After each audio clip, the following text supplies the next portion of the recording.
Periyar Maniammai Institute of Science and Technology, Tanjavur. B.Tech Biotechnology with specialization in computer science and biology. Summer vandachu. What's your plan for this holiday? எங்க கிட்ட விட்டுருங்க. நாங்க பாத்துக்கிறோம்.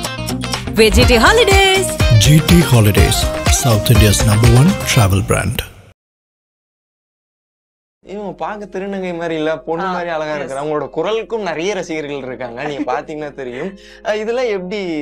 Still எனக்கு வந்து எல்லாருமே சொல்றது இதுதான், பொண்ணு மாதிரி இருக்கிற, அழகா இருக்கும், வாய்ஸ் கூட அதுக்கேற்ற மாதிரி இருக்குன்னு சொல்லும் போது எனக்கு ரொம்ப சந்தோஷமா இருக்கு. இன்னும் சில இடத்துல ஒரு மாதிரி கேலி கிண்டல்கள் இந்த மாதிரி விஷயங்கள்லாம் இருக்கு. எவ்வளவு பெரிய சினிமா நடிகர்களாக இருந்தாலுமே அவங்களையும் கேலி கிண்டல்கள் செய்யக்கூடியவர்கள் இன்னும் இருந்துட்டு தான் இருக்காங்க.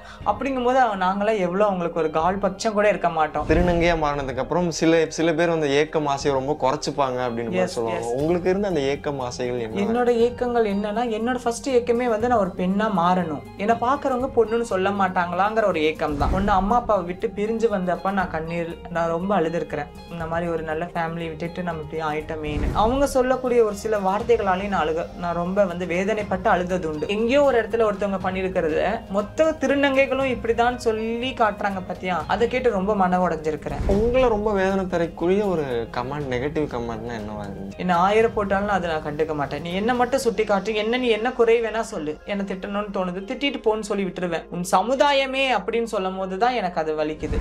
போட்டி பொறாமை இந்த மாதிரி விஷயங்கள்லாம் எப்படி எடுத்துப்பீங்க? நான் பொறாமப்படுவேன் அப்படின்னா பெண்களை பார்த்து ரொம்ப பொறாமப்படுவேன். பெண்களா பிறந்திருக்கிறாங்க இல்லையா, அதனால பொறாமப்படுவேன். முழு பெண்மை என்னால் அடைய முடியாட்டியுமே நான் பெண் தான், நான் இல்ல நான் ஒத்துக்க மாட்டேன். இருந்தாலும் உங்களுக்கு அது வரப்பிரசாதம். சினிமா நேயர்கள் எல்லாருக்கும் ஒரு பெரிய வணக்கம். இன்னைக்கு நம்ம கூட இணைஞ்சிருக்க நபர் யாருன்னு பாத்தீங்கன்னா, சமீபத்துல இன்ஸ்டாகிராம் மட்டும் இல்லாம இவங்களோட ஒர்க்ஸ் நிறைய பார்த்துட்டு இருக்கோம் சோசியல் மீடியால. நம்ம கூட அனு இணைஞ்சிருக்காங்க. வணக்கம் அனு. வணக்கம். எப்படி இருக்கீங்க? ரொம்ப நல்லா இருக்கிறேன். So happy to C you. தொடர்ந்து உங்களோட இன்ஸ்டாகிராமில் உங்களோட ஒர்க்ஸாக இருக்கட்டும், உங்களோட வீடியோஸாக இருக்கட்டும் நிறைய போயிட்டு இருக்குது.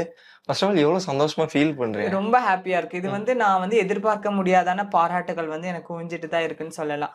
ஒரு வீடியோ அதான் சொல்லுவாங்களா, ஒரு நாள்ல வந்து தூக்கி விட்டுட்டாங்க அப்படிங்கிற மாதிரி இந்த ஒரு வீடியோவில் நான் இவ்வளோ பெரிய பிரபலம் ஆவேன்னு சத்தியமா நான் எதிர்பார்க்கல. மக்களுக்கும் மீடியாவுக்கும் தான் கண்டிப்பா நன்றி சொல்லி ஆகணும் இந்த இடத்துல.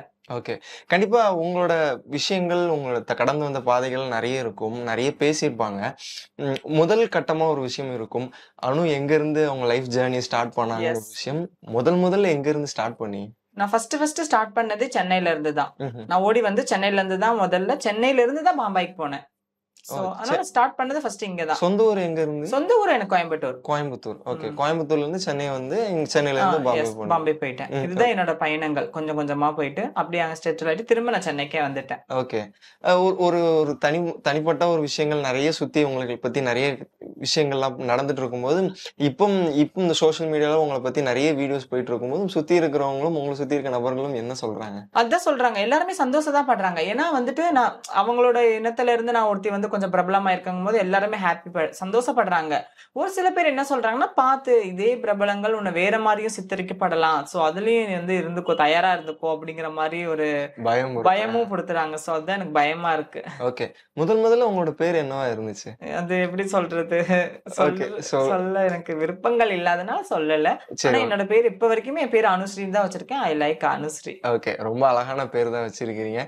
அண்ட் பொதுவா இப்போ இந்த மாதிரி திருநங்கைகள் எல்லாம் தாண்டி நிறைய விஷயம் சோசியல் ஆக்டிவிட்டிஸா நிறைய விஷயம் சோசியல் மீடியாலையும் பார்த்துட்டு இருக்கும்போது, அனு ஒரு தனிப்பட்ட ஒரு விஷயம் ஆரம்ப கட்டத்துல இருந்து நான் இன்னைக்கு வரைக்கும் பண்ணிட்டு இருக்கேன்னு ஒரு விஷயம் இருக்குங்களா, அது என்ன விஷயமா இருக்கு? தனிப்பட்ட விஷயங்கள் எதுவுமே கிடையாது. அதாவது என்ன பாத்துட்டீங்கன்னா, எனக்கு நடிப்பு மேல அதிகப்படியான ஆர்வம் இருக்கிறனால நான் இதுலதான் போயிட்டு இருக்கேன். சோ இதுதான் என்னோட ஆர்வமாவே இருக்கு. சோ தனிப்பட்ட எனக்கு எதுல இன்ட்ரெஸ்ட் எடுத்தது இல்லை எனக்கு. ஓகே, பொதுவா உங்களை பார்க்கும்போது நிறைய பேர் ஐடென்டிஃபை பண்ண ஒரு விஷயம், இவங்க பார்க்க திருநங்கை மாதிரி இல்ல, பொண்ணு மாதிரி அழகா இருக்கிறாங்க. அவங்களோட குரலுக்கும் நிறைய ரசிகர்கள் இருக்காங்க, நீங்க பாத்தீங்கன்னா தெரியும். இதெல்லாம் எப்படி? எனக்கு அதுதான் சத்தியமா தெரியல. அதுதான் சொல்றேன், எல்லாமே கடவுளோட அனுகிரகம் தான் சொல்ல முடியும். ஸ்டில் எனக்கு வந்து எல்லாருமே சொல்றது இதுதான், பொண்ணு மாதிரி இருக்கிற, அழகா இருக்கும், வாய்ஸ் கூட அதுக்கேற்ற மாதிரி இருக்குன்னு சொல்லும் போது எனக்கு ரொம்ப சந்தோஷமா இருக்கு. அவங்களுக்கு பிடிச்சிருக்கு, ஒருத்தவங்களுக்கு பிடிச்சிருச்சுன்னா அவங்க எது பண்ணாலுமே பிடிக்கும். சோ அந்த மாதிரி. ஓகே, நடுவுல ரொம்ப வெயிட் லாஸ் ஆனீங்க போல, அது எப்படி அந்த வெயிட் லாஸ் ட்ரான்ஸ்ஃபர்மேஷன்? நான் வந்து 107 kg இருந்தேன் ஃபர்ஸ்ட். 107 கிலோ இருந்தேன். அப்ப வந்து எனக்கு எல்லா வாய்ப்புகள் கிடைக்கிறதுக்கு வந்து கஷ்டமா இருந்துச்சு. ஓகே, சினிமா துறையிலயும் சரி, சில குறும்படங்கள்லயும் சரி, எனக்கு கரெக்டான வாய்ப்புகள் கிடைக்காம இருந்துச்சு.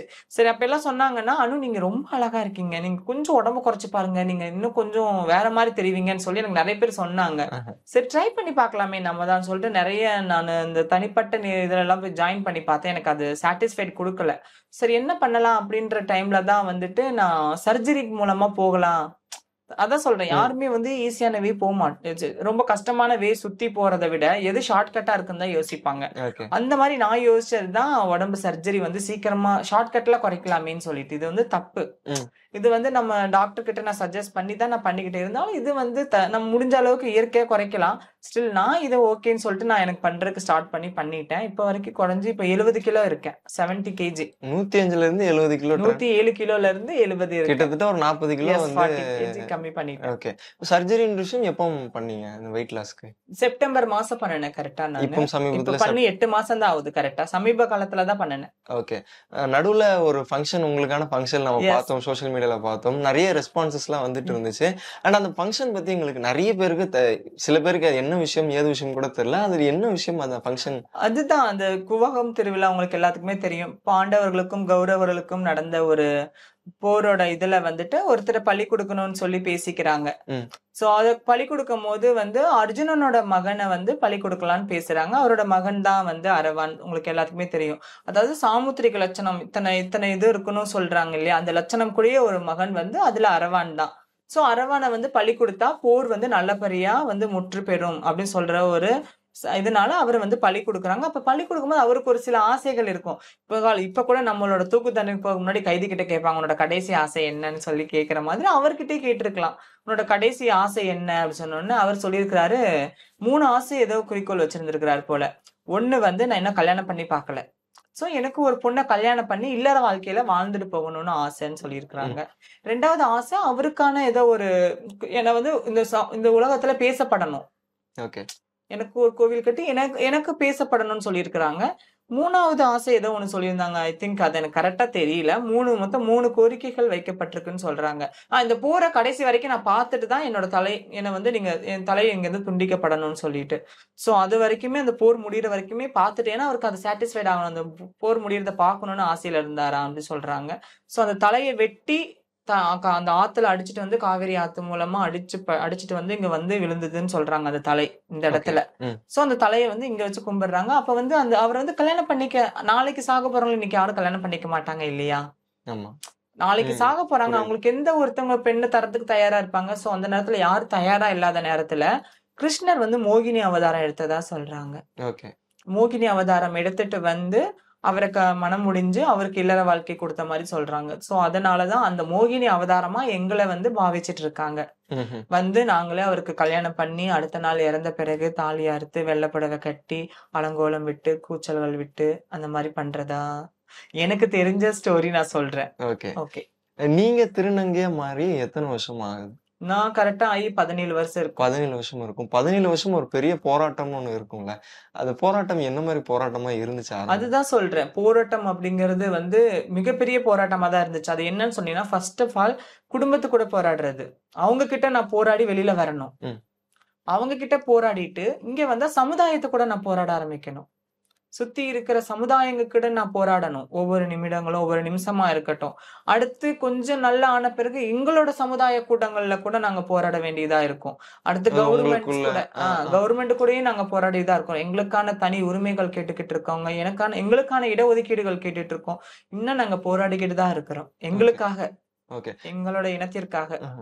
இப்போ பொதுவா எடுத்து பார்க்கும்போதும் திருநங்கைன்ற ஆரம்ப கட்டத்துல இருந்த பேருக்கும் நல்ல மரியாதையும் மதிப்பும் இருக்கின்ற போது இன்னும் சில இடத்துல ஒரு மாதிரி கேலி கிண்டல்கள் இந்த மாதிரி விஷயங்கள்லாம் இருக்கு. எப்படிப்பட்டவங்களா இருக்கட்டும், இன்னைக்கு யாரா வேணா இருக்கட்டும், இன்னைக்கு 10ல 11 இருந்துட்டு தான் இருக்காங்க. எவ்வளவு பெரிய சினிமா நடிகர்களாக இருந்தாலுமே அவங்களையும் கேலி கிண்டல்கள் செய்யக்கூடியவர்கள் இன்னும் இருந்துட்டு தான் இருக்காங்க. அப்படிங்கும் போது நாங்களாம் எவ்வளவு அவங்களுக்கு ஒரு கால் பட்சம் கூட இருக்க மாட்டோம். சோ எங்களையும் கேலி கிண்டல்கள் இன்னைக்கும் ஒரு தேவையில்லாத வார்த்தைகளும் அடைமொழிகள் வச்சும் கூப்பிடுறவங்க இன்னைக்கு வரைக்கும் இருக்காங்க. அதுக்கு நம்ம என்ன பண்ண முடியும்? அதெல்லாம் பார்த்தா லைஃப்ல நம்ம இன்னைக்கு பேசுறவங்க பேசிட்டு தான் இருப்பான். நம்மளோட வேலை போயிட்டு இருந்தா நம்ம முன்னேறிட்டே இருக்கலாம் அப்படிங்கிற மாதிரி நான் வந்துருவேன். ஓகே. அனுவோட சொந்தங்கள் ஃபேமிலி எல்லாம் எங்க இருக்காங்க? சொந்தங்க எல்லாமே கோயம்புத்தூர்ல தான் இருக்காங்க. எல்லாம் அங்கதான் இருக்காங்க, பேசுவாங்க. ஓகே. நீங்க திருநங்கையா மாறினதுக்கு அப்புறம் என்ன மாதிரி ரெஸ்பான்சஸ்லாம் உங்க ஃபேமிலி சைடுல இருந்து வந்துச்சு? எங்க ஃபேமிலி சைடு ஃபர்ஸ்ட் வந்து அக்செப்ட் பண்ணிக்கல, என்ன வந்துட்டு கொஞ்ச நாள் என்ன வந்து சேர்த்துக்கல. அதுக்கப்புறம் தான் என்ன சேர்த்துக்கிட்டாங்க என் குடும்பத்துல. அதுக்கப்புறம் கொஞ்சம் கொஞ்சமா எல்லா உறவுகளும் என்ன சேர்த்துக்கிட்டாங்க. இப்ப எல்லா உறவுகளுமே என்ன மதிக்கிறாங்க, மதிப்பு கொடுக்கறாங்க. ம். அதுக்கான இடத்த நான் தக்க வச்சுக்கிட்டேனே சொல்லலாம். ஓகே. இப்பம் உங்களோட வருமானமா இருக்கட்டும் சரி, உங்களோட தேவைகளா இருக்கட்டும் சரி, என்ன ஒர்க் பண்ணிட்டு இருக்கீங்க? என்ன பண்ணிட்டு இருக்கீங்க? நான் இன்ஃப்ளூயன்சரா இருக்கிறேன். யூடியூப் பண்ணிட்டு இருக்கேன். உங்களுக்கு எல்லாத்துக்கும் சரி. ஷார்ட் ஃபிலிம் பண்ணிட்டு இருக்கேன். இப்போ ஒரு மூவிக்கு கூட கமிட் ஆயிருக்கேன். எனக்கு ஒரு ஓகே. நல்ல மூவில கமிட் ஆயிருக்கேன். டைரக்டர் ஸ்ரீதர் சார் கூட கமிட் ஆயிருக்கேன். சோ இதனால இதோட வருமானங்கள் வச்சு நான் வாழ்ந்துகிட்டு இருக்கேன். ஓகே. இதுவே தேவையான அளவுக்கு உங்களுக்கு வருமானமா இருக்குது. எல்லாருக்கும் ஒரு ஒரு ஏக்கம், ஆசைகள் எல்லாமே இருக்கும். திருநங்கையா மாறினதுக்கு அப்புறம் சில பேர் அந்த ஏக்கம் ஆசையை ரொம்ப குறைச்சுப்பாங்க அப்படின்னு மாதிரி எஸ், சொல்லுவாங்க. எஸ். உங்களுக்கு இருந்த அந்த ஏக்கம் ஆசைகள் என்ன? என்னோட ஏக்கங்கள் என்னன்னா, என்னோட ஃபர்ஸ்ட் ஏக்கமே வந்து நான் ஒரு பெண்ணா மாறணும். என்ன பாக்குறவங்க பொண்ணுன்னு சொல்ல மாட்டாங்களாங்கிற ஒரு ஏக்கம் தான். அதை நான் ஃபுல்ஃபில் பண்ணிட்டேன்னு சொல்லுவேன். கண்டிப்பா ரொம்பவே நிறைய எஸ், fulfill நிறையவே ஃபுல்ஃபில் பண்ணிட்டேன். சோ அதுல நான் கொஞ்சம் ஹாப்பின்னு சொல்லலாம். அடுத்து என்னன்னா, ஏதாவது ஒரு துறையில சாதிக்கணும். ம்ஹும். பிறந்தோம், வாழ்ந்தோம், இறந்தோம்னு இல்லாம நம்ம ஏதாவது ஒரு முறையில ஏதாவது ஒரு இடத்துல நம்ம இருக்கணுங்கிறது எங்களோட எங்களோட எங்களோட எங்க கூடி இருக்கிற சமுதாயங்களுக்கு ரொம்பவே இருக்கு. ஏன்னா எங்களுது இன்னும் இப்படியே சித்தரிக்கப்பட்டனால எங்களுக்கு தான் அதுல ஜாஸ்தி நாட்டம் இருக்கும். எதுல நம்ம தெரியப்படுவோம், எப்ப நம்ம வெளியில வருவோம். ஏன்னா இருட்டிலேயே வாழ்ந்துட்டு இருக்கிற நாங்க என்னைக்கு வெளிச்சத்துக்கு வருவோம்னு தேடிட்டு இருக்கிற ஒரு இடம். சோ அதனால நாங்க ஒரு நாள் தெரியணும். ஏன்னா இன்னைக்கு எல்லாத்தோட பார்வைகள்ல வேற மாதிரி யாசகங்கள் கேட்கறதும், இரவில் மின்னும் கூழாங்கற்கள் மாதிரி எங்களோட திருநங்கள் இன்னைக்கு வரைக்குமே பாலியல் தொழில இருக்கிறாங்க. சோ அவங்களுக்கு ஏன்னா அவங்களோட வயிற்று பொழப்பு அது நம்ம எதுவுமே குறை சொல்ல முடியாது. இன்னைக்கு அவங்க போனாதான் நாளைக்கு அவங்களுக்கு சாப்பாடு. யாரும் இங்க வந்து யாரையும் கேர் பண்ற மாதிரி இல்ல. சோ நம்மளோட அடிப்படை தேவைகளை நம்ம தான் வந்து பூர்த்தி செஞ்சுக்கணும். அப்படிங்கும்போது எங்களோட சமுதாயங்கள் அவங்கவங்க வழியை தேடி அவங்களுக்கான பிடிச்ச அவங்களோட வேலை போயிட்டு இருக்காங்க. சோ அதை நம்ம எதுவும் சொல்ல முடியாது. சோ அதெல்லாம் மாறணும். ஓகே. ஓ, நாங்க வந்த உடனே பார்த்தோம் உங்களை சுத்தி நிறைய சகோதரிகள், எஸ், தோழிகள் எஸ், இருக்காங்க இருந்தாங்க. இருக்காங்க. இவங்க எல்லாம் யாரு? இவங்க எப்படி எல்லாமே பொண்ணு, பேத்தி அந்த மாதிரியோட சொந்தங்கள் எனக்கு. ஓகே. இது எப்படி உங்களுக்கு இந்த பழக்கம்? எப்படி எல்லாரும் அதான் ஒண்ணு நான் சேர்ந்தீங்க? 17 வருடங்கள் அப்படிங்கும்போது நான் அடாப்ட் பண்ண என்ன ஒருத்தவங்க அடாப்ட் பண்ணிருப்பாங்க, நான் ஒருத்தவங்களை அடாப்ட் பண்ணுவேன், அவங்க ஒருத்தவங்களை அடாப்ட் பண்ணுவாங்க. அப்படியே வர்றதுதான். ஓகே. சோ இதுவும் ஒரு வகையான ஒரு மாதிரி சங்கிலி இணைப்பு தான் ஓகே. இது இல்லைங்களா? உங்க பாரம்பரியத்துல இது ரெகுலரா நீங்க எஸ், அந்த மாதிரி வர்றவங்கள நாங்க அடாப்ட் பண்ற ஓடி வர்றவங்கள. சோ அப்படி வாழ்றவங்க தான் இங்க இருக்காங்க எங்க கூட. ஓகே. நீங்க பாத்திருப்பீங்க இத்தனை பேர் எல்லாத்தையும் நாங்க தான் வந்து பாத்துக்கிறோம். ஓகே. இது நீங்க தான் மொத்தமா லீட் பண்ற மாதிரி எஸ், எல்லாம் நான் லீட் பண்றீங்க. பண்ணி பாத்துக்கிறேன். மொத்தம் இங்க எத்தனை பேர் இருக்கீங்க? 7-8 பேர் இருக்கிறாங்க. 7-8 பேர் இருக்கீங்க. 7-8 பேருக்கும் அது நீங்க போக தான். தனித்தனியாவும் வீடு எடுத்து இருக்காங்க. ஓகே. உங்க சுத்தி இருக்கிறவங்களே தனித்தனியா வீடு எடுத்திருக்காங்க. எல்லாருக்கும் இன்னொரு கனவு என்னவா இருக்கும்னா, கல்யாணம் பண்ணணும், சந்தோஷமான வாழ்க்கைய வாழணும்ன்ற ஒரு விஷயம் இருக்கும். எல்லாத்துக்குமே அது இருக்குது. நான் அவங்க கிட்ட ஒண்ணே ஒண்ணு சொல்றேன், ஏமாந்துடாதீங்க. ஏன்னா பாத்துக்கோங்க, நீங்க சொல்றீங்க நீங்க என்ன தூக்கி வச்சு கொண்டாடுறீங்க இல்லையா, இவ்வளவு அழகு என்னையே ஒருத்தவங்க ஏமாத்திருக்காங்கும் போது அப்புறம் மத்தவங்களுக்கு நான் என்ன சொல்ல முடியும்? அதான் சொல்றேன், என்னைக்கு யார்கிட்டயும் உங்களோட இதை விட்டு கொடுத்துடாதீங்க. நீங்களும் போய் இழந்துடாதீங்க எதையும். அப்படி இழந்தாலுமே அந்த இடத்துல உடைஞ்சிடாதீங்க, எழுந்து நில்லுங்கன்னு தான் நான் சொல்றேன். ஓகே. We be strong. நம்ம யாரு அம்மா அப்பாவே தூக்கி எறிஞ்சிட்டு வந்துட்டோம், இன்னொருத்தன் விட்டுட்டு போயிட்டானா விட்டுரு, பாத்துக்கலாம், அது பெரிய விஷயமே கிடையாது.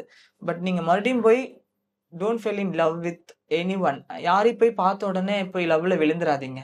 ஓகே. ஆசை வார்த்தைகள் காமிக்கலாம், அவங்க காமிக்கிறது ஒண்ணு உன் பணத்துக்கா இருக்கணும், இல்லைன்னா உன் மேல உன்னோட உடம்புக்கா இருக்கணும். ரைட், இது ரெண்டுக்கும் தான் தேடி வருவாங்க. Not any one in pure love. Okay. ரொம்ப அழகா சொன்னீங்க. எஸ், உங்களோட காதல் வாழ்க்கையில நிறைய விஷயங்கள் இருக்குது போல. இதாவது அதேதான், நானும் தோல்வியுற்றவள் தான். காதலில் நானும் தோல்வியுற்றவள் தான். அதை வந்து நான் எங்க வேணா பகிரங்கமா சொல்லுவேன். எனக்கு செட் ஆகல. சோ நான் அதுல அந்த அளவுக்கு நான் நாட்டமும் காட்டிக்கல. ஓகே. ரொம்ப எமோஷனலான டைம் எந்த டைம்? ரொம்ப எமோஷனலா நீங்க கண்ணீர் விட்டு அழுத தருணம் எதா இருக்கும்? அதுதான் என்னோட தருணங்கள் மொத்தம் 3 தருணங்கள் சொல்லலாம். ஒண்ணு, அம்மா அப்பாவை விட்டு பிரிஞ்சு வந்தப்ப நான் ரொம்ப அழுதுருக்கிறேன். இந்த மாதிரி ஒரு நல்ல ஃபேமிலி விட்டுட்டு நம்ம இப்படி ஆயிட்டமேன்னு. 2வது, சமுதாயத்துல இருந்து எங்களை பார்க்கக்கூடிய பார்வைகள்லயும் அவங்க சொல்லக்கூடிய ஒரு சில வார்த்தைகளாலையும் நான் ரொம்ப வேதனைப்பட்டு அழுதது உண்டு. ஏன்னு கேட்டுட்டீங்கன்னா, எங்கேயோ ஒரு இடத்துல ஒருத்தவங்க பண்ணிருக்கிறத மொத்த திருநங்கைகளும் இப்படிதான் சொல்லி காட்டுறாங்க பாத்தியா, அதை கேட்டு ரொம்ப மன உடைஞ்சிருக்கிறேன். எங்கேயோ ஒருத்தவங்க ஏதோ ஒரு மூலையில ஒண்ணு பண்ணிருப்பாங்க, மொத்த சமுதாயமே இதுதான் சொல்றது ரொம்ப நான் வன்மையா இந்த இடத்துல நான் தண்டிக்கிறேன் கண்டிப்பா. ஏன்னா யாராச்சும் ஒருத்தர் பண்ணதை நீங்க எல்லாருமே சுட்டி காட்டாதீங்கன்னு சொல்றேன். புரியுது. ஒரு பையன் தப்பு பண்ணிட்டானா எல்லா பசங்களையும் நம்ம தப்பு சொல்லிட முடியாது. ஒரு பொண்ணு தப்பு பண்ணிட்டானா எல்லா பொண்ணையும் நம்ம தப்பு சொல்ல மாட்டோம். அந்த மாதிரி எங்கேயோ ஒரு மூலையில எங்கேயோ ஒரு இடத்துல ஒரு திருநங்கை தப்பு செஞ்சனால மொத்த மொத்தமும் இப்படிதான் அப்படிங்கிற கண்ணோட்டம் மாறணும் ஃபர்ஸ்ட். ஸோ அதுல நான் அழுதுருக்கிறேன் ரொம்ப. கமெண்ட்ஸ் பார்த்து படிச்சு நான் இவங்களெல்லாம் சுட்டுருங்க, மொத்தமா இது இருக்கக்கூடாது, இது நம்மளோட தமிழ்நாட்டுக்கு வந்த சாபங்கள், அதெல்லாம் ரொம்ப வேதனை தர்றவே. ரொம்ப உங்களை ரொம்ப வேதனை தரக்கூடிய ஒரு கமெண்ட், நெகட்டிவ் கமெண்ட்னா என்னவா இருந்துச்சு? நான் என்ன 1000 போட்டாலும் அது நான் கண்டுக்க மாட்டேன். நீ என்ன மட்டும் சுட்டி காட்டு, நீ என்ன குறை வேணா சொல்லு, நீ இப்படிதான், நீ இந்த மாதிரி என்ன சுட்டி காட்டு, ஏன்னா நீ உனக்கு ஏதோ என்ன திட்டணும்னு தோணுது, திட்டிட்டு போன்னு சொல்லி விட்டுருவேன். உன் சமுதாயமே அப்படின்னு சொல்லும் போதுதான் எனக்கு அது வலிக்குது. ஓகே, புரியுதுங்களா? நீ என்ன திட்டு, நீ என்ன வேணா திட்டு, ஏன்னா நீ ஏதோ என்ன திட்டணும்னு நினைக்கிற, திட்டிட்டு போ அப்படின்னு நான் சொல்லி விட்டுட்டு போயிடலாம். ஆனா நீ இல்ல, உன் சமுதாயமே அப்படிதாங்கிறது குறை சொல்லக்கூடாது. உன்னோட குறை நானா இருக்கேன்னா உன் கண்ணுல என்ன மட்டும் திட்டணும். நீ சமுதாயத்தை தேடி திட்டும் போதுதான் எனக்கு கஷ்டமா இருக்கு. அததான் சொல்றேன். ஓகே. இப்போ நீங்க இந்த மாதிரி விஷயம் சொல்லும் போதும் உங்களை சுத்தி இருக்கிறவங்களுக்கும் நிறைய போட்டிகள் பொறாமைகள்னு ஒண்ணு இருக்கும். உங்க சுத்தி இருந்து நம்ம கூட இருந்தவன் நீ இவ்வளவு தூரம் போயிட்டால அப்படின்னு அது மாதிரி சுத்தி இருக்கிறவங்க எனக்கு அப்படி யாரும் தெரியல. என்ன ஃபன் பண்ணுவாங்க, நீ எல்லாம் ஒரு ஆள்னு உன்னெல்லாம் தூக்கி விட்டாங்களா அப்படின்லாம் சொல்லுவாங்க. ஜாலியா ஃபன் பண்ணுவாங்க. என்னோட ஆங்கிள் நீ எங்கேயுமே போனா தெரியலையே, எந்த இடத்துல நீ தெரியல சொல்லி காட்டு பாப்போம் அப்படின்லாம் சொல்லி ஃபன் பண்ணுவாங்க. அப்புறம் இல்லடி கங்க்ராச்சுலேஷன், நல்லா இருக்க, சூப்பரா இருக்க, இன்னும் வளர்ந்துட்டே வா, அப்படி சொல்லுவாங்க. தேங்க்யூ சோ மச் அப்படி சொல்லிட்டு நான் வந்துடுவேன். ஓகே. போட்டி பொறாமை இந்த மாதிரி விஷயங்கள்லாம் எப்படி எடுத்துப்பீங்க? நான் போட்டி பொறாமை யார்கிட்டயும் நான் போட்டி பொறாமை நான் போட்டதில்ல. நான் பொறாமப்படுவேன் அப்படின்னா பெண்களை பார்த்து ரொம்ப பொறாமப்படுவேன். என்ன அப்படின்னா பெண்களா பிறந்திருக்கிறாங்க இல்லையா, அதனால பொறாமப்படுவேன். எனக்கு இந்த ஜென்மத்துல அந்த இதை என்னால அடைய முடியல, முழு பெண்மை என்னால அடைய முடியாட்டியுமே நான் பெண் தான், நான் இல்லைன்னு நான் ஒத்துக்க மாட்டேன். இது பிறவி எனக்கு ஓகே, இருந்தாலும் உங்களுக்கு அது வரப்பிரசாதம், கடவுள் கொடுத்திருக்கிற மிகப்பெரிய வரப்பிரசாதம் நீங்க பெண்களா படைச்சு பிறந்திருக்கிறது. எனக்கு ரொம்ப பிடிக்கும் பெண்கள். எங்க அம்மாவில இருந்து, என் தங்கச்சியில இருந்து, எங்க அக்கா வரைக்கும் எல்லாத்தையும் ரொம்ப பிடிக்கும். ஓகே. சுத்தி இருக்கிறவங்கள நல்லா பாத்துக்கணும் அப்படின்னு மாதிரி சொல்லுவாங்க. உங்களை சுத்தி இருக்கிறவங்கள நீங்க கண்டிப்பா நல்லா பார்த்திருப்பீங்கன்னு நினைக்கிறேன். உங்க சுத்தி இருக்கிறவங்க நீ இப்ப இன்ஸ்டாகிராம் இந்த மாதிரி ரீல்ஸ் எல்லாம் தாண்டி அனுவோட தனிப்பட்ட கேரக்டர் வச்சு நிறைய விஷயம் சொல்லியிருப்பாங்க. அது என்ன விஷயம் உங்க கூட இருக்கிறவங்க சொல்லியிருக்காங்க? என்ன சொல்லியிருக்காங்கன்னா, என்ன எல்லாத்துக்குமே என்ன பிடிக்கும்னு சொல்லுவாங்க. எதனாலனா நான் எத்தனையோ பேரோட இதுல போயிருக்கேன், எல்லா வீட்டுக்கு போயிருக்கேன். ஆனா உங்ககிட்ட வரும்போது எனக்கு ரொம்ப சந்தோஷமா இருக்கு. நீங்க மத்தவங்க மாதிரி இல்லைன்னு சொல்லுவாங்க. திருநங்கைகள் மாதிரி இல்லாம ரொம்ப கேஷுவலா ஃப்ரெண்ட்லியா பழகுறீங்க. ஒரு சில பேர் ஸ்ட்ரிக்டா பழகுறேன்னு சொல்றாங்க. ஆனா என்ன சொல்லுவாங்க, நீங்க ரொம்ப ஃப்ரெண்ட்லியா பழகுறீங்கம்மா, உங்களை எனக்கு அதனால பிடிச்சிருக்குன்னு சொல்லுவாங்க. ஓகே. நான் எல்லாத்துக்கூடயும் சீக்கிரமா ஜெல் ஆயிடுவேன், ஒரு மாதிரி ஒட்டிக்குவேன். ஓகே. ஈஸியா ஃப்ரெண்ட்லி ஆயிடுவேன். ஓகே. அண்ட் உங்களோட சீரிஸ் ஷார்ட் ஃபிலிம்லாம் எடுத்து பார்க்கும்போது முதல் விஷயம் நாங்க ரீல்ஸ்ல நிறைய பார்த்தது நம்ம பையன் மதனோட ரீல்ஸ் பண்ண ஆரம்பிச்சீங்க. அந்த டைம் உங்களோட அந்த சீரிஸ் ரொம்ப பயமா ஹிட் ஆச்சு. ஃபர்ஸ்ட் அது பண்ணும்போது அது அவ்வளவு பெரிய ரீச் கிடைக்கும்னு எதிர்பார்த்தேன். நான் எதிர்பார்க்கல. ஏதோ கூப்பிட்டாங்க, சும்மா நடிக்கலான்னு தான் போனேன் நானு. ஆனா அது இவ்வளவு ரீச் ஆகும்னு எதிர்பார்க்கல. அப்பமே கமெண்ட் பண்ண ஆரம்பிச்சாங்க, இவங்க நிஜமாலுமே டிரான்ஸா இல்ல பொண்ணை நடிக்க வச்சிருக்கீங்களா, அப்படிதான் இருக்குன்னு சொல்லி போடும் போதே எனக்கு அது சந்தோஷமா தான் இருந்துச்சு. பிளஸ் இப்போ அதுக்கு மேல ஆதரவு அளிக்கிறதும் நினைக்கும் போது சந்தோஷமா தான் இருக்குது. ஆனா நான் எதிர்பார்க்கல இவ்வளவு ரீச் ஆகும் அப்படின்னு சொல்லிட்டு. ஓகே.